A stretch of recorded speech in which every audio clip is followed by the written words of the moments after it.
17 साल, मात्र 17 साल की बच्ची थी वो, डॉक्टर बनने पटना आई थी। सबको पता है पटना में क्या हुआ है, लेकिन उसकी उम्र 18 साल बताई गई ताकि जो आरोपी हैं उन पर पॉक्सो की धारा ना लग पाए। पहले ये कहा गया कि उसके साथ रेप नहीं हुआ था, पुलिस ने लीपापोती की। पहले प्रेस कॉन्फ्रेंस में कहा कि दुष्कर्म जैसी कोई बात नहीं है, लेकिन बाद में जब पोस्टमार्टम रिपोर्ट आई तो डॉक्टर ने साफ कहा कि उसके साथ यौन उत्पीड़न हुआ था। और अब परिवार जब न्याय के लिए दर दर भटक रहा है तो एक इकोसिस्टम है, एक तंत्र है जो उसके चरित्र हनन के पीछे लगा हुआ है। एक बच्ची जो मर गई, जो अब इस दुनिया में नहीं है, दबी जुबान में उसकी बदनामी करने की कोशिश की जा रही है। शंभू गर्ल्स हॉस्टल में जो हुआ 6 जनवरी की तारीख को, वो मानीखेज है पटना और बिहार की पूरी बच्चे जो पढ़ने आते हैं उनके लिए। कि आप सोचिए एक बच्ची पढ़ने आई, हुआ क्या था आप लोगों को पहले बता देता हूं जो दर्शक नहीं जानते हैं। एक 17 साल की बच्ची जो नीट की तैयारी करने के लिए पटना में रहती थी, 5 तारीख को जहानाबाद से अपने घर से वापस आई हॉस्टल में रुकी। 6 तारीख को उसका जो शरीर है वो बेहोशी की हालत में मिला, उसके मुंह से झाग निकल रहा था। ऐसा कहा गया कि उसने दवाइयां खा ली हैं, उसको अस्पताल ले जाया गया। अब इसमें मैं कुछ चीज़ें बताऊंगा जिसको मैं बीच बीच में कहता रहूंगा कि इसको नोट करते चलिए ताकि आपको पता चल सके कि इसकी ग्रेविटी क्या है इस केस की, और पुलिस, पटना की पुलिस ने इसमें कितना बड़ा निकम्मापन किया है, कितना बड़ा नकारापन किया है कि वो परिवार आज भी भटक रहा है। और डीजीपी को उसके पिता चिट्ठी लिख रहे हैं, लोग सड़कों पर प्रदर्शन कर रहे हैं, उस बच्ची के लिए न्याय की मांग कर रहे हैं, लेकिन परिवार है छटपटा रहा है। और बीच बीच में उसकी माँ को उसका चेहरा याद आता होगा कि आखिर बार जब अस्पताल ने उसने कहा था कि माँ मेरे साथ गलत हुआ है, तो फिर उस माँ के जहन में क्या चीज़ चलती होगी, कैसे उसका जहन कौंध उठता होगा, कैसे उसका शरीर कांप उठता होगा। बच्ची के साथ दुष्कर्म हुआ, इस बात की पुष्टि अस्पताल ने की, बाद में पोस्टमार्टम रिपोर्ट में। लेकिन जो पुलिस आई शुरुआत में, पुलिस के जो एएसपी हैं, जो अभिनव कुमार 2022 बैच के आईपीएस हैं, उन्होंने आकर ये क्यों कहा कि बच्ची के साथ दुष्कर्म नहीं हुआ था या बच्ची के साथ कुछ नहीं हुआ है, और उसे मामला ऐसा बनाने की कोशिश की गई कि किसी और बात को लेकर के उसने जो है दवाइयाँ खा ली और उसकी जान चली गई। मतलब उसे खुद बताने की कोशिश की गई कि उसने खुद से जान ले ली है। लेकिन इसमें मामला इतना बड़ा था, ये धीरे धीरे खुलता चला गया। और अब जो सांसद हैं पप्पू यादव, उन्होंने आरोप लगाया कि एक बाकायदा एक सेक्स रैकेट चलता था या एक देह व्यापार कराया जाता था, या बहुत सारे लोग फेसबुक पर लिख रहे हैं इस बात को या सोशल मीडिया पे आरोप लगा रहे हैं। पुलिस इस एंगल से जांच क्यों नहीं कर रही? इस पूरे मामले में एक आरोपी मनीष रंजन की गिरफ्तारी हुई, जो हॉस्टल का मालिक है, और उसके पास कई सारे ऐसे हॉस्टल हैं जहां बच्चियां रहती हैं। हॉस्टल की फीस इतनी ज़्यादा है, 10-10 हज़ार रुपये लोग फीस लेते हैं, और वहाँ एक बच्ची की जान निकल जाती है। और इसमें किस तरीके से लूपहोल की गई और किस तरीके से इसमें लीपापोती करने की कोशिश की गई, उसको आप समझिए कि 6 तारीख को जब बच्ची मिलती है तो हॉस्टल का जो प्रशासन, जो हॉस्टल चलाने वाले, इसमें एक नाम याद रखिएगा, नीलम अग्रवाल का, ये नाम भी आगे मैं आपको बताऊंगा। ये लोग अस्पताल लेके जाते हैं और शंभू हॉस्टल से जो वहाँ पे अस्पताल है वहाँ ले जाते हैं इलाज कराने के लिए। और इलाज के दौरान जब अब सामने आ रहा, अब एक नर्स ने एक चैनल को फ़ोन कॉल पे बताया है कि उस बच्ची के प्राइवेट पार्ट से झाग निकल रहा था। और तब ये जो नीलम अग्रवाल और नीतू, ये तमाम लोग जो उसके साथी थे जिन पे आरोप लग रहे हैं, ये कह रहे थे कि बच्ची की पीरियड्स चल रहे हैं इसलिए ऐसा हो रहा है। आप समझिए कि तभी से लीपापोती शुरू हो गई। जो वहाँ पे रोशनी कुमारी जो एसआई थी वो वहाँ पहुँचती हैं, फिर सिपाही से नीलम अग्रवाल की बहस होती है, जो हॉस्टल की संचालिका है, वो सिपाही, ऐसा बताया जाता है कि उसने नीलम अग्रवाल को वहाँ थप्पड़ मारा था, फिर थाने ले गए। उसके बाद अभी तक उस पर कोई कार्रवाई नहीं, ना कोई मुकदमा दर्ज हुआ है, ना उस पर कोई गिरफ्तारी हुई है, और सिर्फ एक आरोपी गिरफ्तार हुआ है। परिवार ये चाहता है कि उसके डीएनए टेस्ट हो, उसका डीएनए की जाँच की जाए, लेकिन वो भी नहीं हो रहा है।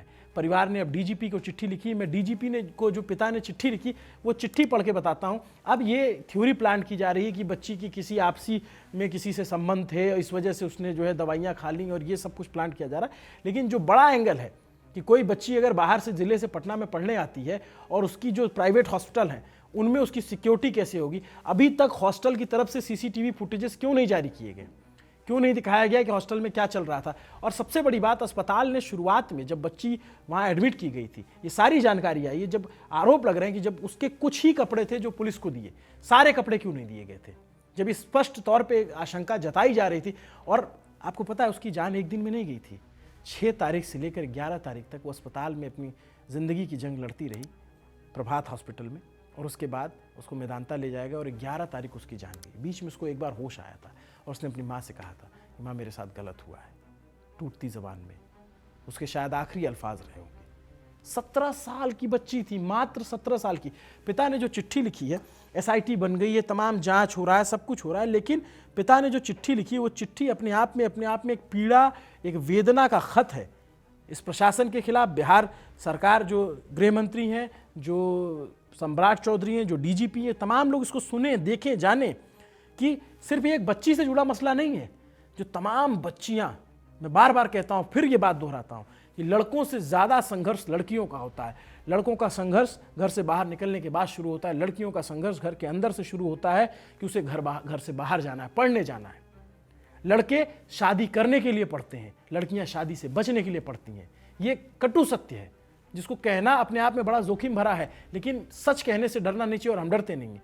वो बच्ची गई होगी और सोचिए उसकी तरह हजारों बच्चियां आती हैं पटना, उनके तमाम माँ बाप के कितने दबाव आएंगे उन बच्चियों पे कि तुम आ जाओ, बस करो, तुम्हारी शादी करा देंगे, क्या होगा पढ़ लिख करके, उस लड़की के साथ देखो क्या हुआ। मैं वो चिट्ठी खोज रहा हूँ, मेरे पास वो चिट्ठी आ जाए तो मैं पढ़ के सुना देता हूँ। और जो पॉइंट हाईलाइटेड है, जो सेवा में श्रीमान महानिदेशक पुलिस को लिखा गया है, 5/1 शाम 5 बजे तक और से दिनांक 5 जनवरी शाम 5 बजे से 6 जनवरी 2026 तक के सीसीटीवी फुटेज का एफएसएल जांच, छात्रावास पंजी और मेस पंजी के आधार पर छात्रावास में स्थित छात्राओं के पूर्ण विवरण, उनके बयान, उनके मोबाइल का सीडीआर की जांच तथा उक्त अभिलेखों में प्रमाणित प्रतियां परिवार को उपलब्ध कराया जाए। परिवार ये चाहता है कि हमको बताइए, हमको दिखाइए जो इस तरीके की बातें फैलाई जा रही हैं मेरे परिवार के खिलाफ। मेरे इसमें कहा है कि छात्रावास का मकान मालिक मनीष रंजन का पिछले दरवाजे से का सीसीटीवी फुटेज, एफएसएल जांच, आसपास की गली और सड़क का भी सीसीटीवी फुटेज, मनीष रंजन तथा उसके बेटे का मोबाइल नंबर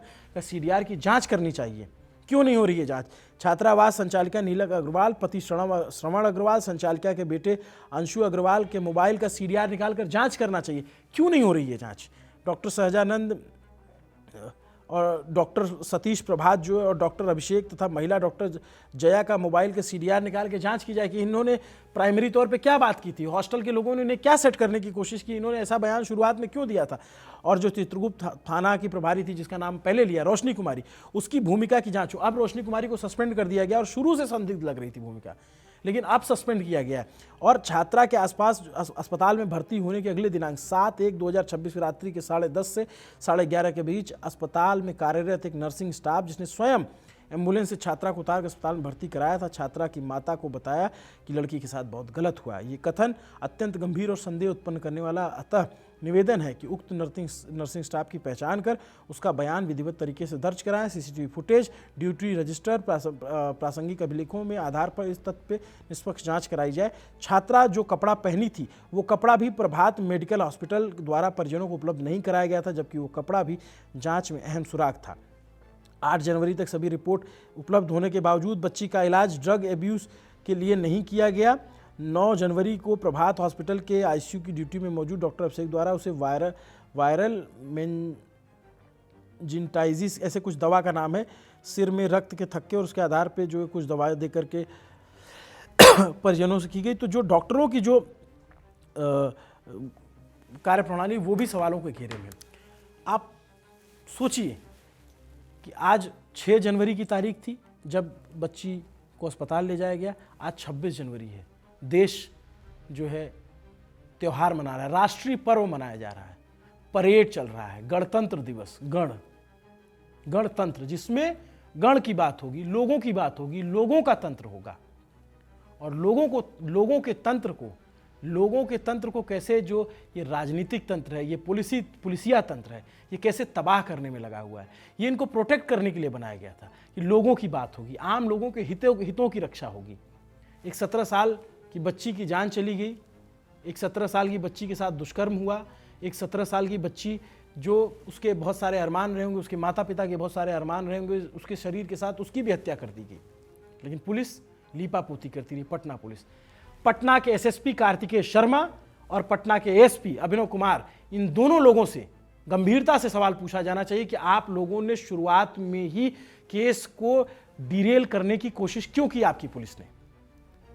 जरूरी नहीं कि कोई आईपीएस डायरेक्ट सम्मिलित हो, लेकिन जो आईओ है, जो जांच कर रहा है, उससे आप लोगों ने कड़ाई से रिपोर्ट क्यों नहीं ली और अब एसआईटी बनाई जा रही। इससे अच्छा है कि इस मामले को सीबीआई को सौंप दिया जाए कि कम से कम सीबीआई जांच करे तो शायद कुछ निकल के भी आ जाए। एक ज़माना था जब सीबीआई की जांच के लिए मांग की जाती थी, अब तो उस तरीके की मांग भी नहीं होती है। पुलिस ने सारा लीपापोती कर रखा है इतने दिन सबूत मिटाए जाने के। और ये जो आरोप लग रहे हैं सेक्स रैकेट चलाने का, गर्ल्स हॉस्टल में लड़कियों के को जो है जबरन अपने जाल में फंसाने का, ये कितना गंभीर आरोप है।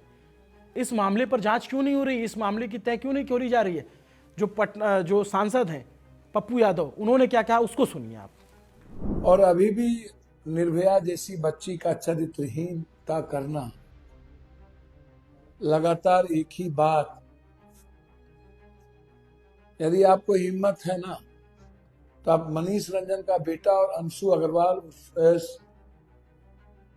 का डीएनए टेस्ट करा लीजिए और वार्डन को उठा करके आप ले जाइए और पूछिए कि उस रात कौन कौन थे। गृह मंत्री सम्राट चौधरी भी अपनी तरीके से तरफ से लगातार आश्वासन दे रहे हैं। उनका भी बयान आया था, उनका बयान भी सुन लीजिए। जहानाबाद की बेटी के ऊपर अत्याचार हुआ, एक एक चीजों को उन्होंने जांच कर रही थी और कहा पुलिस एकदम स्वतंत्र है, एक एक कार्रवाई करो। और एकदम आश्वस्त करता हूं, जो दोषी है उसको हम माला पहनाने नहीं कहेंगे, माला चढ़ाने के लिए ही कहेंगे। उसको माला चढ़ा कर ही आओ, पुलिस की इसकी आवश्यकता ही नहीं है।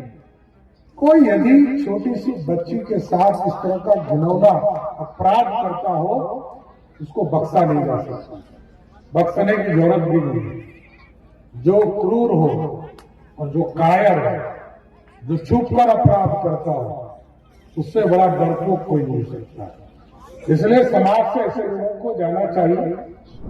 ये राजनीति के आरोप प्रत्यारोप एक तरफ है, लेकिन उस पिता जिसका चेहरा हम नहीं दिखा सकते, वो माता जिसका चेहरा नहीं दिखा सकती, क्योंकि रेप का मामला है, सुप्रीम कोर्ट की अपनी गाइडलाइन है, हम किसी भी पीड़ित पक्ष का चेहरा नहीं दिखा सकते, न उसकी पहचान उजागर कर सकते हैं। जिस चेहरे को हम आप देख नहीं पा रहे हैं, कम से कम उसकी आवाज़ को सुनकर उसकी वेदना, उसके दर्द को तो समझ सकते हैं। पिता क्या कह रहे हैं वो भी सुनिए। हम तो मांग कर रहे हैं कि न्यायिक जांच हो, सुप्रीम कोर्ट या हाई कोर्ट के वर्तमान न्यायाधीश देख रेख। अगर न्याय नहीं मिलेगा तो हम लोग आत्मदाह करने का प्रयास करेंगे। हमें आशा है कि न्याय दिया जाए। तो क्या लग रहा है कि अभी तक जांच जो हो रही है वो सही नहीं हो रहा? जी ना, अभी तक तो सही नहीं। जब तक नहीं मिलेगा न्याय, तब तक हम समझे कि जांच प्रक्रिया बाधित है। और क्या करें? अभी तक जांच में आया है कि भाई उसकी पुष्टि भी हुई है कि भाई उसके साथ गलत हुआ है। वो तो सारे लोग देख रहे हैं, सारे मीडिया कर्मी देख रहे हैं, ये सच्चाई है, सही बात। इसमें दो थानाध्यक्ष को भी सरकार ने अभी निलंबित किया है। हाँ, हमें भी सूचना प्राप्त हुई है इसी लोगों के मीडिया के माध्यम से। अब क्या चाहते हैं, कौन लोग दोषी होगा इसमें? तो दोषी तो पहले से मैं कह रहा हूँ कि हॉस्टल वाले, हॉस्पिटल वाले से मिली भगत से, तो SHO थाना प्रभारी की मिली भगत से मेरी बेटी के साथ गलत के उपरांत हत्या कर दी। और क्या कर सकते हैं, बहुत काफी मर्माहत है। क्या मांग करते हैं, क्या चाहते हैं? मांग करते हैं कि न्यायिक जांच हो, मुख्य न्यायाधीश सुप्रीम कोर्ट या हाई कोर्ट के वर्तमान न्यायाधीश की देखरेख में न्यायिक जांच हो। क्या वर्तमान जो जांच हो रहा है उससे आपको भरोसा नहीं है? अभी तक कोई भरोसा नहीं। तो ये पटना में नीट की तैयारी करने वाली ये लड़की, उसके साथ जो कुछ हुआ उसको लेकर के सारा अपडेट है। ये देश, अगर ये एक बात और मैं कहता हूँ गंभीरता से, ये हम पत्रकारों को भी सोचना चाहिए, हमसे भी बहुत सारी चूक होती है। अगर ये मामला दिल्ली या नोएडा के आसपास का होता तो अब तक बहुत बड़ा मामला होता, क्योंकि यहाँ सारी पत्रकार बिरादरी बैठी हुई है। पटना का मामला है, पत्रकार नहीं पहुँच पा रहे, हम भी नहीं पहुँच पाए। लेकिन हम नहीं पहुँच पाए तो क्या हमारी ये जिम्मेदारी नहीं बनती कि हम स्टूडियो में ही बैठ करके उस बच्ची के लिए आवाज़ उठाएं? हमने शुरुआत में ही, जब ये खबर हुई थी, जब ये घटना हुई थी, तब भी हमने इस पर स्टोरी की थी। लेकिन जब अब तक देखते हैं कि इसके बावजूद इतनी लीपापोती चल रही है, लगातार इस तरीके के आरोप प्रत्यारोप चल रहे हैं, परिवार इतना परेशान है, तो हमें लगा इस पर फिर से बात करनी चाहिए। नमस्ते, अभिनव पांडे नाम है मेरा, और ज़रूरी सवाल पूछना काम है हमारा। मेरे साथ कैमरे के पीछे मेरे साथी तौफीक अंसारी हैं। देखती रहिए न्यूज़ पिंच, और न्यूज़ पिंच पे इस तमाम अपडेट के लिए जुड़े रहिए। न्यूज़ पिंच को सब्सक्राइब कीजिए, फॉलो करते रहिए। हमारी ताकत मजबूत होगी तो हम आपके लिए मजबूती से सवाल पूछते रहेंगे। शुक्रिया।